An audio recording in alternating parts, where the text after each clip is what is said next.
Storytelling Part 1, the Prologue. And so the story began some 2 years ago, in the Mojave, Nevada desert, semi-autonomous economic zone of New Vegas. The Lucky 38 towered over all of Vegas, a monument to the former hedonism of the old world, and now a glimmering jewel in the night sky and a beacon summoning the old and young to the Strip's already overcrowded casinos. The upper penthouse, ever luxurious, was now home to two very friendly souls and their AI companion.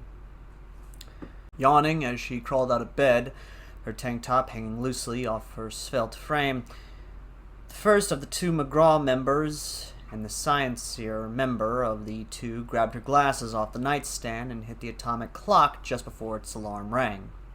She wanted to leave her hubby to sleep a little longer, or so she thought as she cast a glance back at him, a small smile forming on her face.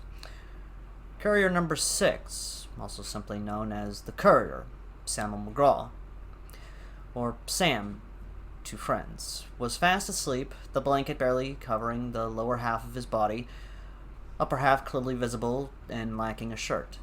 She could see the muscles in his well-built frame and the dozens of scars, peeled gashes, and zipper-like stitching she had to improvise on the fly when they ran out of stim packs mid-combat. Sighing, she picked up her scrunchie and stood up, putting her dirty blonde hair in a neat ponytail and grabbing her lab coat and pants. After getting dressed and checking her own Pip-Boy for the time, it was around 8 o'clock in the morning, she walked into what passed for the local kitchen and brewed herself a hot mug of actual homegrown coffee. Vault 22 had been a bountiful harvest for the entire Mojave and the NCR as a whole, provided by Dr. Hildern's research, a little bit of help from Lunette, and the subsequent assistant from Dr. Keeley. They'd managed to actually make semi-functional post-nuclear genetically engineered crops, though many were still in the very, very broad testing phase.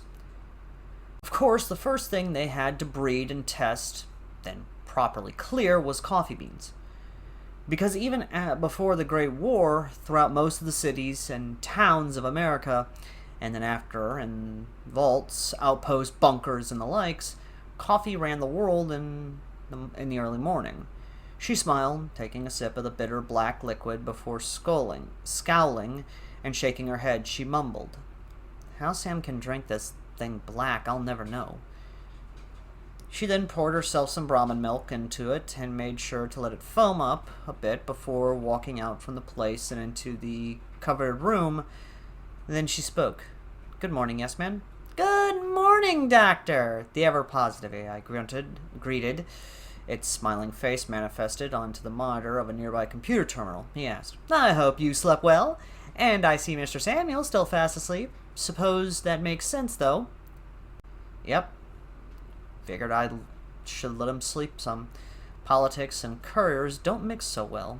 Loon smiled, calmly sipping her coffee as she looked over reports, information about tax plans, and even gathering the city council, meeting the various members of the local gangs, casino chiefs, and those on the outskirts of town to discuss plans for how to help further integrate Vegas into the wider NCR economy. Obviously, Ambassador Crocker would be attending the NCR side and delivering all the requests from the president and his people. She mumbled, "Barely won in Hoover for a year or so, and here we still are, discussing petty politics." Before she set her stuff down, she then shrugged her shoulders and stretched a bit, walking over to one of the multitude of large windows that overlooked the city, saying, "Keep us updated for when we need to head to that meet down in McCarran, and let me know when the Big Empty's gonna finish testing their new teleportation system." "Will do," Yes Man replied happily from the massive computer screen to her left. "Will do," Yes Man replied happily from the massive computer screen to her left. She stared down at Vegas, sipping her favorite brew and watching the work going on below. Freeside, once the slums outside the massive city walls, slowly grew back into normalcy as NCR civil engineers worked tirelessly to do what they had done for every NCR state from Shady Sands to the Boneyard and on: rebuild the infrastructure. The Kings, formerly the ruling gang of the suburbs, assisted and guarded the NCR's little representative party in rebuilding by guiding them to specific buildings that needed renovations. Low cranes helped patch up the holes in the walls and even some newly developed military vehicles, namely old fusion-powered jeeps and transporters, brought supplies into the local markets. Vegas itself was currently undergoing a sort of renaissance from the outside in. Her husband had decided to help negotiate a somewhat peaceful settlement with the NCR, wherein the city, its outskirts, and most of the Mojave was on track to become a new member state, but only after they helped rebuild the place. Even then, it was a semi-autonomous economic zone, a pre-war concept regarding the usage of specific locations for trading goods without all the value-added taxes and bull like that. Basically, the Mojave was being rebuilt with NCR money, and she and Samuel got to reap some of the spoils, being elected governors and friends with the Republic. Sure, that wasn't wholly viewed as a positive thing. Lunat remembered the discussions they had with some of the other smaller parties in the NCR Congress. Shady Sands was very much like old Washington, D.C., plagued by indecision at times, but working mostly. She sighed, checking her Pip-Boy, then heard a groan from the bed. Turning her head, she cracked a smile as she saw her husband slowly rise like a freshly rosed ghoul. She chuckled, noticing his ruffled hair and the bite mark on his neck, and then blushed a little at the latter. She asked him, "Are you alright, honey?" He coughed, then smiled. "A little rough, but I ain't complaining. How you doing?" "Left leg's a bit numb, but I'll manage." She giggled. Watch him stand up and wide towards her in baggy pants. He walked up to her, running a hand through her jet black hair, then pecked her on the cheek. She felt the sting of his shaved beard, but giggled again, like a love-struck schoolgirl. They'd only been married since after Hoover Dam became theirs. He laughed before he walked off to get dressed in his own gear. Though Vegas mostly secured by now, with the Securitron still being actively tested to make sure the late Mr. House hadn't left some sort of fail-safe system within their programming. It was tough to stop some crimes from occurring in the area outside the semi-limits. The Boomers in Veronica's Brotherhood of Steel chapter were doing considerable work in keeping everything under control, though with the remnants of the Fiends having long retreated past the Colorado, probably trying to chase after the remnants of the Legion and join them, Loon mumbled to herself. Wonder how the Legion's doing right now. "Intelligence reports from the NCR scouts sent east of the Colorado sure doesn't paint a pretty picture," Yes Man quipped jovially. He continued, "The Legion's broken down into a civil war after the Legate and Caesars all but perished." "And thank the Maker for that," the courier replied as he waded out the dressing room, donning his standard Desert Ranger outfit, his helmet slung under his arm. As his wife turned toward him, he said to her, "Hold the fort down till I'm back, okay? I can already tell I'm gonna get a headache trying to fix the King's issues." "Shouldn't you call Arcade then?" she asked. "I mean, the followers of the Apocalypse can probably help deal with that well pump, and if nothing else." "I'd asked him of Veronica," he shrugged calmly, "but nope. Mr. Gann has problems that always need solving, namely having to explain being the child of the Enclave." Before he scratched his chin, "Man, you'd think the Enclave was just a bedtime story or a legend to scare the kids into behaving, but here we are." "You forgot about me meeting them before I met you," she asked as she turned to face him fully, coffee mug in hand. He shook his head as he retrieved his gear from the nearby lockers, including a trusty marksman carbine known as the All-American, a lever action, and a revolver. He stowed his gear and extra ammo into the pouches, then slid on his helmet while she watched, smiling as she said, "You ever wash that armor?" "Several times," he replied with a smirk, then slung his survival backpack onto his shoulder and said, "I'll be back in a few hours, hun. Hold the fort down while..." only to pause. He felt the hairs on his neck and arms stand on end, a rippling wave of pinpricks washing across his skin, and looked at his wife, watching her twitch and freeze in place while the air around them grew staticky. A bright, burning azure flash rolled in, like the shockwave of a nuke. It was blinding, and the energy it released terrifying. Each pore in the courier's skin suddenly felt like it burned for a hot second before it all went from azure to a terrifying white. His ears rang loudly as years of tinnitus felt like they'd suddenly caught up with him. He tried to reach for Lun in the haze, but never managed to touch her. Moments later, reality seemed to shift back to normal. The courier felt his veins bulging and thumping against his helmet. He groaned loudly, holding onto his head as his vision, though still blurry and burning pale, began to recover. At first, it was spots of colors in the brightness, followed by what looked like blur of motion. Then, by the slowly revealing of a human form. Then the tinnitus began to fade, and he could hear her call out to him, "Sam! Sam, are you okay?" Well, they see him suddenly twitch. She gasped, and then breathed out a sigh of relief as she whispered, shaky, "Oh, thank God. I thought you'd..." Only to crack a smile, awkward smile. She said, "Bit of deja vu, huh?" "Yeah, except the rejector shot you hit me with felt like a massage," he groaned out, causing his girl to laugh a little as he slowly straightened up. He took his helmet off and shook his head, feeling his face for any damage. Any blood running down his lips, anything of the sorts. Thankfully, he felt nothing. He looked to Lun and made sure she was okay. Quickly giving her a once-over and placing his hand on her cheek, relieved upon seeing she was fine, and then asked, "Any idea what the hell just happened?" "Other than a massive energy discharge?"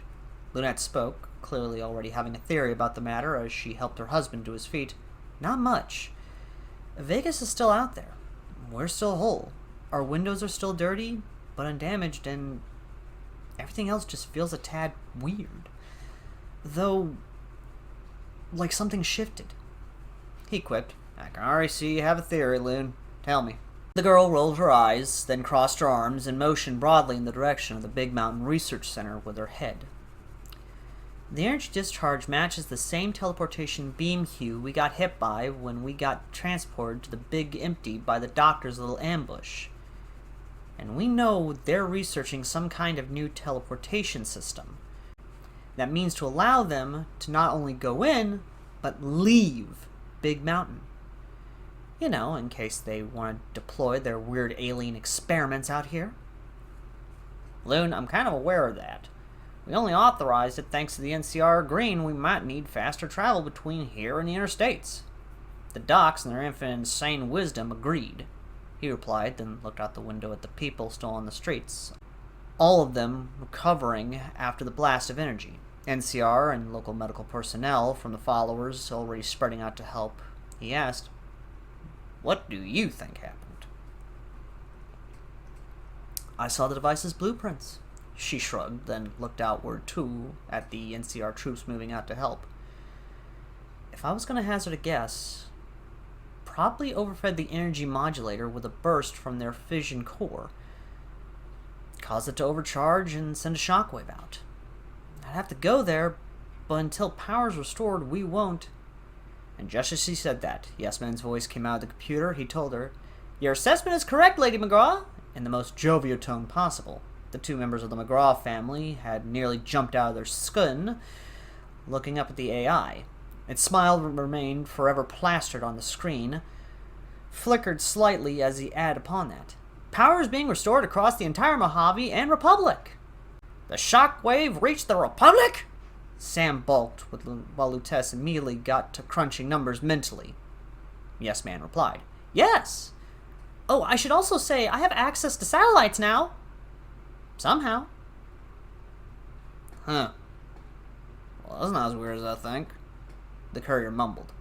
"On the contrary," Yes Man answered, voice surprisingly low this time, "the satellite network doesn't match the pre-war American, Chinese, or Russian networks I have in my database. It's the same, but different. I may need help from Lady McGraw if I'm going to decipher what's going on in here, if that's okay with you. Perfectly fine. Get on it and get me a Sidbrit. The courier started, only for the bear line, the direct link to Shady Sands and the NCR command, to ring. He looked at his wife, then at the AI, then at the phone. As it kept ringing, he mumbled, "I got it," before approaching it and picking up the microphone and receiver. With his voice filled with respect, he spoke. "President Hanlon? Sir? Should have known you'd call." Back in our current timeline, Tommy startled. "Wait, you guys have a straight line to your prez? And teleportation tech?" "Yeah," Sam nodded. I think most of the state governors have access to this kind of phone. I'd have to check with the president or Congress in case they need something." Then he shrugged. "And tech-wise, the Big Mountain Research Base is pretty up there in terms of advanced gear." And he looked to his left, watching Cass down her 5th bottle, and he sighed deeply, smiling, then said, "Should we get back into the story, or do we take a short break?" "Break," both Millers replied kindly, much to his surprise. Well, who was he to say no to that? He simply requested a few more drinks and then let the Millers reconvene, making sure to prepare some sort of proof of his story.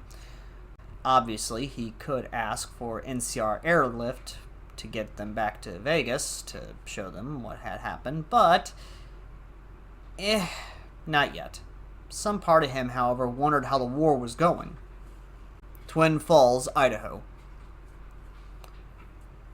Though what was once Twin Falls was now nothing more than another ruin of the blemished face of the once great United States. It was by no means an unimportant ruin. The crossroads to the north of Idaho and the nearest point of access to old Interstate 84, the place had become a contested territory. Fedra infantry, clad in old desert camouflage fatigues, pushed under the cover of 50 cal machine guns from their Humvees. The town was also one of the only crossing points over the Snake River, within the vicinity of the major front lines near Nevada, Utah, and Wyoming. It was important to both sides, just for that. A crossing point to ford a river meant a lot to two armies trained in mobile warfare across a wider front, though the NCR seemed to be focused down on certain areas. The infantrymen pushed forward, led by one Lieutenant Blaine. She was a tough cookie, an old woman bearing features from both Latin American and Japanese roots. Maria Blaine led her boys forth into combat just as a trio of rockets lanced forth, striking the Humvee. The explosion that followed shook the platoons as they advanced, washing some men with shrapnel, while 5.56 rounds from the NCR's famed service rifles skimmed by their ears. She barked towards her troops, a lot of them being youngsters dragged in fresh from the academy.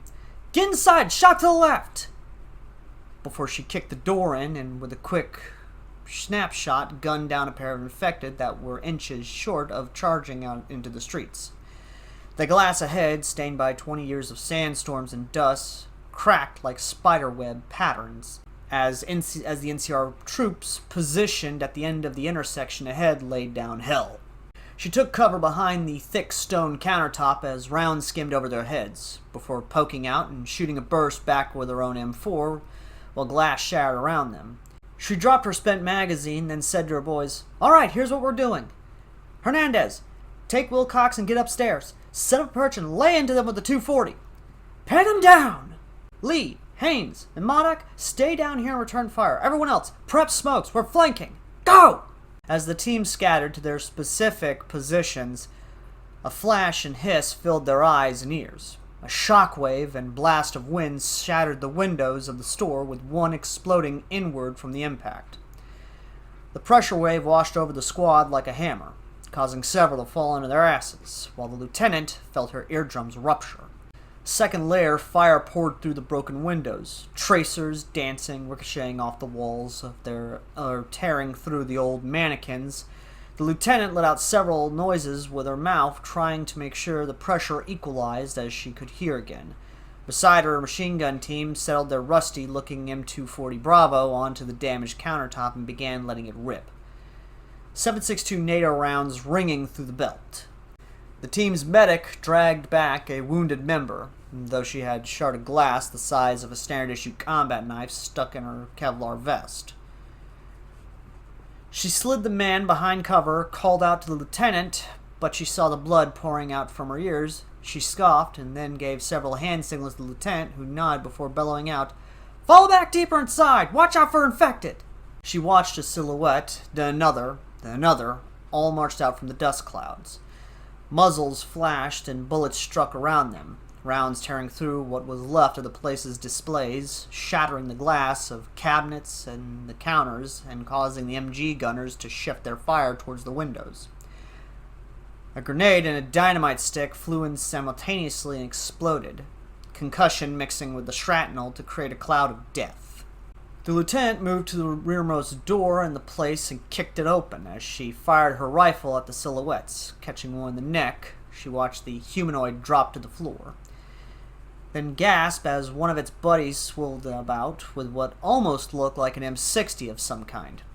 He let loose, the slow chugging machine gun sending shot after shot into the wall behind the woman, and even nailing one of her own as they were retreating. Blood stained the broken floor, another comrade of the Federal troopers falling with his back eviscerated by heavy machine gun fire. The rest of the squad returned fire through the thin door as the NCR infantry pushed on through, bullets zipping by them, snapping and popping as they impacted the wall of the brick building besides the store, sending geysers of red dust and concrete flying. "Move! Move! Move!" an NCR infantryman barked out. The click of a grenade pin being removed filled the lieutenant's ear, and another fragmentation bomb hit the wall behind them with a clank, then fell to the floor.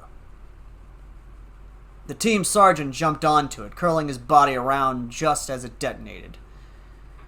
It slammed him against the wall, staining it even redder as blood poured in the bullet holes. On the main road where the convoy had been halted by the destruction of their lead vehicle, infantry had dismounted and formed a perimeter, some moving into the surrounding buildings of the old Wild West-style town. The Snake River crossing lay right behind them, under the cover of a reserve element that kept demanding updates over the comm. A Federal corporal fired his rifle from behind the door. Another brandishing an M700 tried to snipe at the enemies in the windows of the saloon-like building up ahead, but got met with a .50 caliber round that turned his head into a fine mist of red, gray, and bone matter. His corpse fell, sprawled as his rifle clattered to the floor next to another Fedra medic. A block away, a Ranger machine gun section and one supporting paladin from the Mojave chapter of the Brotherhood of Steel let loose with their respective weapons.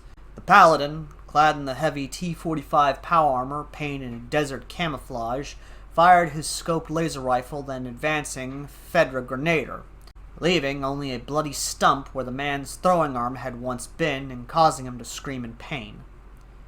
A pair of Rangers lift up their service rifles, now modified with plastic furnitures that mostly resembled the M16A1, a former standard-issue assault weapon of the old United States in this world, triangular handguards included, and opened fire.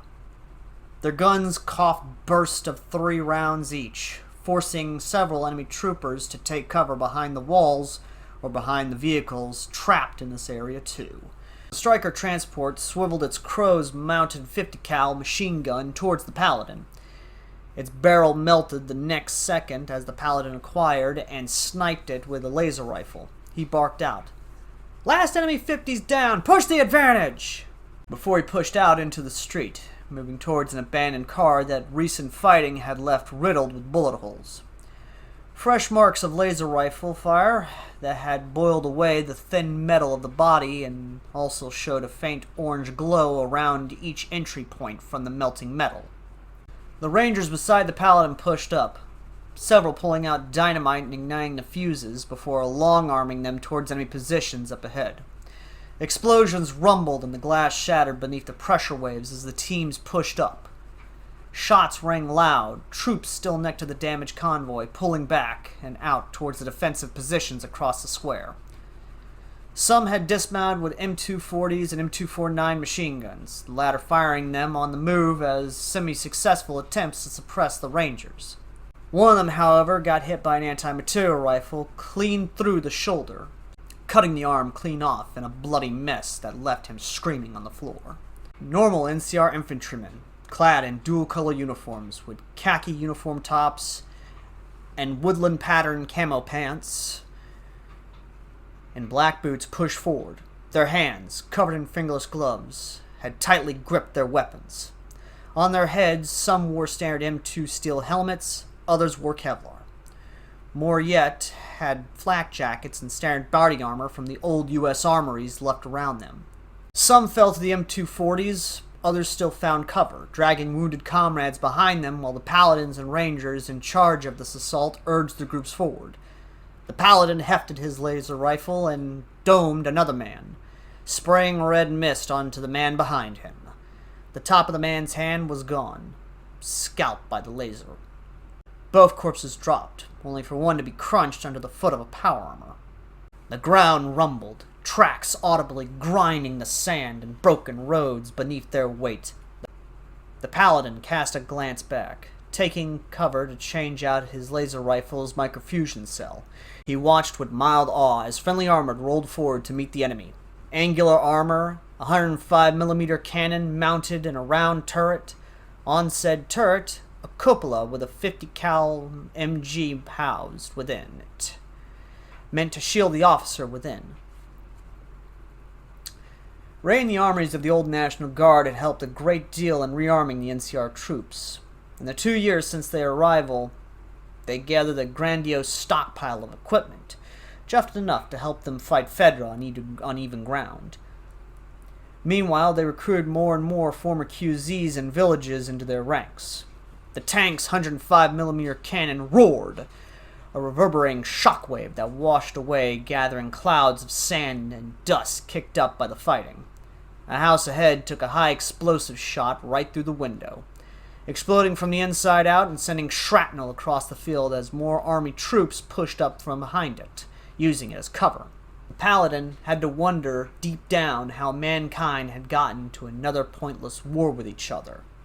Yes, Fedra was very close to the bloody enclave, but he was aware of the previous attempts at politicking their way out of helping the NCR. Veronica, ever the bright girl, however, had said to them that the enemy was the same as ever, tyrannical and corrupt, and like their ancestors, they needed to help throw the enemy back. He was one of the first to volunteer, too. Paladin Kenton, one of the higher ranks of the Mojave chapter, inducted a year prior after Hoover Dam. He'd mostly done patrols to keep the raiders down until now. Until now, here he was, at war again. Ad victorum.